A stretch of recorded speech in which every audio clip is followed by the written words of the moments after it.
first game you guys have had this season with no penalties, sort of negate anything you guys had moving forward. Just how much of that was worked on in the bye week, and how much of that is just effectiveness of everybody working together? Yeah, it's just a nonstop focus on the little things. The biggest thing you want to do going into the game is not lose the game. Personally, being penalties, mistakes, drops. You just gotta make a non-conscious, non-stop, conscious effort on doing the little things and not hurting the team. I know offensively you guys probably weren't at the level you wanted to be. Just what was going out there? What did you see out there offensively that kind of made you real stagnant at times? They put together some stuff. That was a little bit different from the last time we played in the past couple games that they've had. And hats off to them for switching it up. But I don't think it was anything we weren't ready for. We just got to go out there and execute.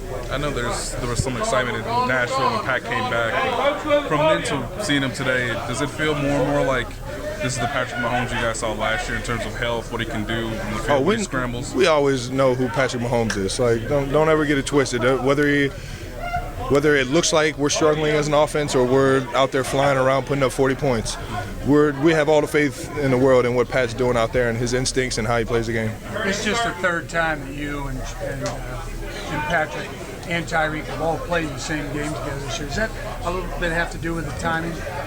I think the flow of the game is a little bit more smooth when we got all the weapons out there like we had today. Some people will say next week's game, not a big game, not you guys, and just say that people say, well, they've got the AFC West wrapped. They probably won't catch New England, but it's a huge game for you guys from the standpoint of just going up there and trying to put your flag in the ground against the Patriots, isn't it? I think it's an opportunity, just like every single week, to go out there, play football, and play your tail off for the guys next to you and try and come out with a win. I mean, it is what it is. Everyone's looking at what happened last year in the AFC championship game, and they want to see the rematch. But I think we're just going to take it one game at a time and see where everything unfolds. No special meaning then? No, there's no special meaning in that, no.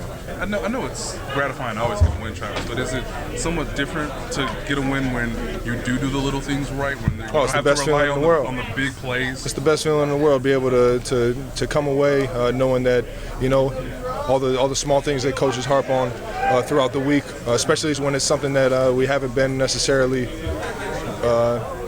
perfect at throughout the season, but being able to go out there and really wrap things up and come away with a win the way we're supposed to. Travis, this team has had to come so much adversity by way of injury. How much of an impact has that had on the connectivity and just overall progress you've seen with this team and what they can overcome? You just always have to keep the faith. It is what it is, and always have belief that your teammates and your coaches are putting in 1,000% effort just like you are. And from there, it's just wherever we go, we try and just make plays and play for the guy next to us. How much of a competitive edge does that give you now going in this final stretch? I think it just builds the beast. We're nonstop trying to build something here and perfect our craft. And I think every single week we just keep getting better at what coach has a challenge for us. You've been there before, but seeing a guy score his first touchdown like Darwin, just what was it like? Oh, that was awesome, man. That was awesome, especially after a drive like that. I mean, we handed the ball off to him I don't know how many times, at least 10, I would assume. And to see him come away with one as dog-tired as he was, it was a cool feeling. I'm happy for him. Travis, how much unfinished business is there for you guys in New England? Unfinished business? I think we have a lot of business going up there and coming away with the win. In terms of unfinished business, we'll see where the season, how it unfolds and how everything, comes together then.